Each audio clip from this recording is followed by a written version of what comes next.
समाज के बारे में जहर उगड़ रहा, उस पर गुने दाखिल है। नीतीश राणे का एक बयान सबने देखे, क्या है बयान कि अगर दरखास्त जा रही है माजलगांव से महाविकास आघाड़ी के उम्मीदवार विचार के साथ रहना चाहिए। आज हमारा देश विचार पे चलने वाले लोगों का देश है। यहाँ सब जात के लोग हजारों लाखों साल से एक साथ यहाँ ईद हो, दिवाली हो, हर त्योहार सुख दुख में एक दूसरे के पास हम जाते हैं, आते हैं। लेकिन ये पिछले 9 साल से इस देश का अलग एक कलर बनाने की कोशिश कुछ लोग कर रहे हैं, तो ये सब रोकना हमारा सबका फर्ज है। खुसूसन मैं यहाँ नौजवान बच्चों को ये कहना चाहता हूँ, अफवाहों पे विश्वास मत रखो। सबसे दावेदार मैं था विधानसभा का, लेकिन आज मैं यहाँ आके क्या बयान कर रहा हूँ कि हमारा उम्मीदवार, महाविकास आघाड़ी का उम्मीदवार मोहनराव बाजीराव जगताप, यही यहाँ से आमदार बन के जाना चाहिए। ये हमारी सबकी मंशा होनी चाहिए। उम्मीदवारी मांगने तक, उम्मीदवारी मिलने तक जरूर हम एक दूसरे के प्रतिस्पर्धी थे। ये फैसला जब हमारे सबसे बड़े साहब शरद पवार साहब, जयंत पाटिल साहब, इन लोगों ने जब फैसला लिए कि भाई मोहनराव बाजीराव जगताप यही उम्मीदवार रहेंगे, तो मैं वहां एक सेकंड भी नहीं लगने दिया।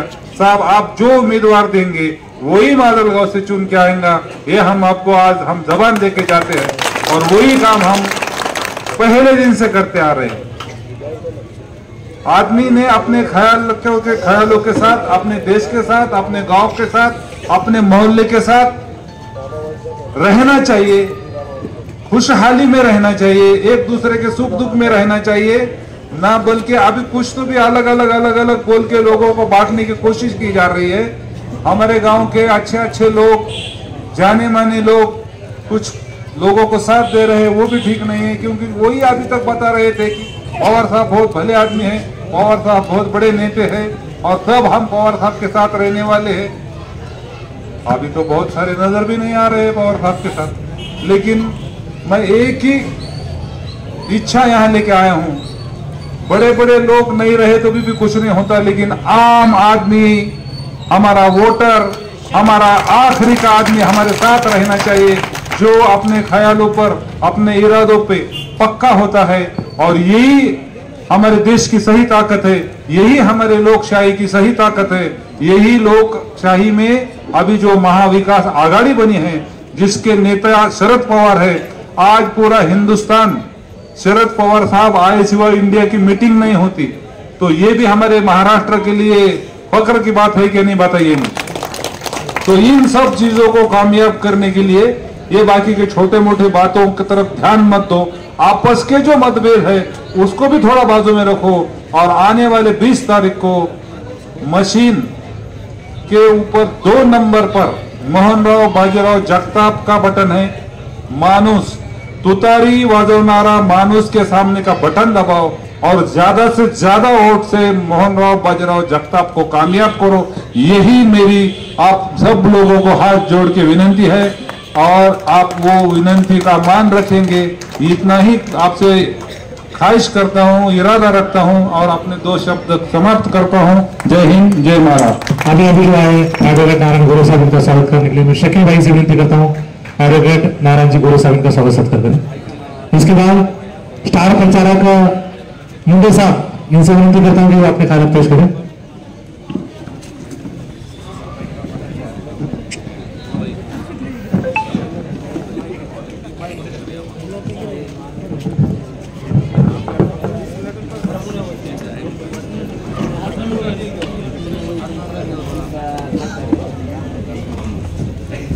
आज आपल्या या माजलगाव शहरामध्ये आपल्या सर्वांचे लाडके उमेदवार, महाविकास आघाडीचे अधिकृत उमेदवार। पण एक गोष्ट मुद्दाम मी या ठिकाणी सांगतो की आपण त्यांना त्रास दिला, अनेक आपण या ठिकाणी वारंवार म्हणतात की माझी शेवटची निवडणूक आहे। तर मित्रांनो, मी तुम्हाला एवढीच एक विनंती करतो की या निवडणुकीचा शेवट स्वस्थ बसणार नाहीत। नगरपालिकेच्या माध्यमातून फक्त टक्केवारी घेण्याचं काम प्रकाशदादा सोळंके यांनी केलं आणि त्याचंच उदाहरण म्हणजे आपण ज्या रस्त्यावर बसलात, हा रस्ता बाहेरच्या गुत्तेदाराला दिला, त्यांच्याकडून 15% कमिशन घेण्याचं काम केलं आणि आपल्याला माहिती आहे की रस्ता तुम्ही मागितला परंतु रस्त्याच्या बदल्यात तुम्हाला धूळ मिळाली, म्हणून आपण या ठिकाणी 20 तारखेला धूळ सारण्याचं काम प्रकाशदादा सोळंके यांना करावं एवढंच या ठिकाणी बोलतो आणि थांबतो। जय हिंद, जय महाराष्ट्र। भाई उनसे गुजारिश करता हूं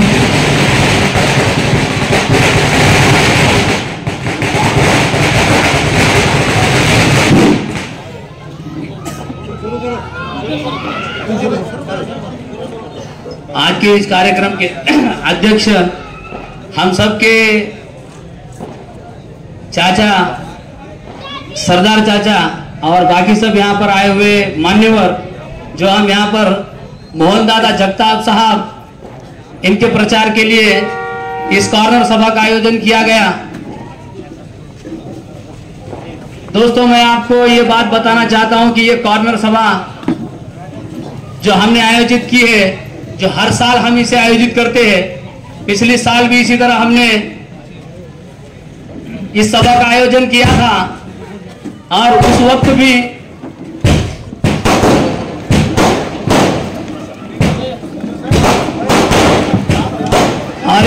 हमने सभा का आयोजन किया है।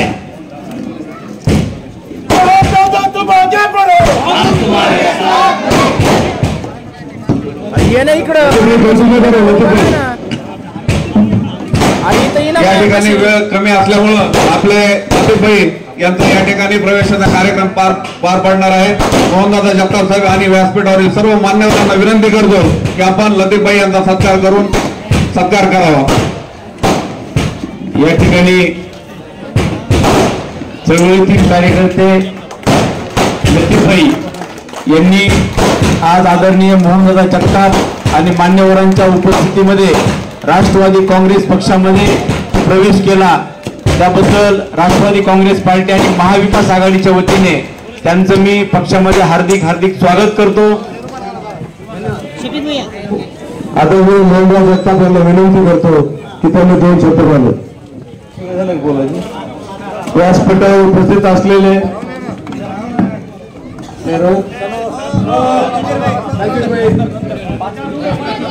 माननीय जगताप साहेबांचं स्वागत सत्कार करायचा आहे। जगताप साहेबांचा स्वागत सत्कार करण्यासाठी मी लतीफभाई नजीरभाई व आमचे राजाभाई यांना विनंती करतो की त्यांनी स्वागत सत्कार करायचा आहे। माननीय मोहनदादा जगताप यांचा स्वागत सत्कार होत आहे। व्यासपीठावरती सगळ्याची या ठिकाणी माफी मागून आणि तुमची पण या ठिकाणी माफी मागतो। धारूरला 4-5 ठिकाणी बैठका असल्यामुळे माझा नाविलाज झाला आणि मी एवढं फास्ट आलो, म्हणलं 5 मिनिट करायला त्या ठिकाणी आपल्याला बोलायची, त्या ठिकाणी तुमची आणि माझी या ठिकाणी भेट व्हावा अपेक्षेने मी वेळावेळी नाव घेऊ शकत नाही। व्यासपीठावर व्यासपीठाच्या खाली बसलेले सर्व भागातले माधवगाव शहरातले सर्व नागरिक आणि बंधू आणि भगिनी, मी तुम्हाला एवढीच विनंती करणार, उद्याच्या 18 तारखेला उद्या 20 तारखेला तुतारी वाजवणारा माणूस आणि नंबर 2 ला आपलं चिन्ह, त्या चिन्हा पुढे बटन दाबून या माजलगाव मतदारसंघात जे परिवर्तन घडवायचे, 20 वर्षापासून अनेक समस्या निर्माण होत गेल्या आणि अनेक समाजाचे माणसं त्या ठिकाणी जखडले गेले। ज्या माणसाला त्रास झालाय त्या माणसं सुद्धा तुम्हाला माहिती, त्या सर्व गोष्टीचा विचार आणि कदर करून आपण मला या ठिकाणी प्रचंड मताने विजयी करा असं मला या ठिकाणी तुम्हाला विनंती करायची। बोलण्यासारखे मुद्दे खूप आहेत, या ठिकाणी वेळावेळी या ठिकाणी बोलतायत नाही। आज माजलगावचं धरण विशाल आहे पण माजलगाव शहराला पाणी नाही। या ठिकाणी 20 वर्षाच्या काळात तुम्ही 2 पाण्याच्या टाक्या माजलगाव शहरात बांधू शकले नाहीत। तुमचं संभाजी चौक ते धारूर तुमचा रोड शिंदपाडा पुलापर्यंत दोन्ही साईडला ड्रेनेज करू शकले नाही। पावसाळ्यात ते पाणी व्यापाऱ्याच्या दुकानात त्या ठिकाणी दिसते, 20 वर्षात तुम्हाला करता आलं नाही, तर आता काय करणार?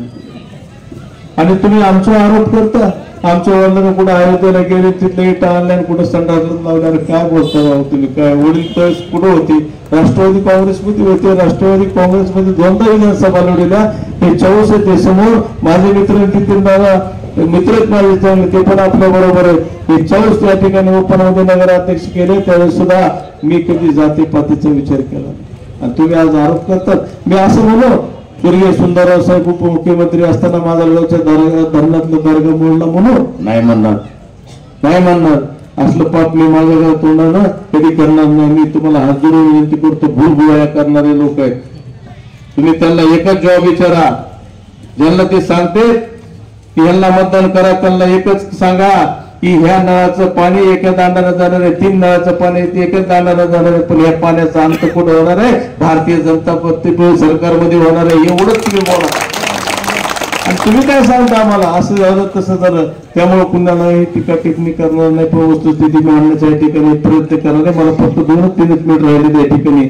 त्यामुळे माझी तुम्हाला सगळ्यांना हात जोडून विनंती, बाबांनो आमच्या कुटुंबानं आमच्या वडिलापासून कधी जातीपातीचं राजकारण केलं नाही आणि सगळ्या 18 पगड जातीला या ठिकाणी आम्ही घेऊन समाजातून ज्यांचा जन्म झाला असे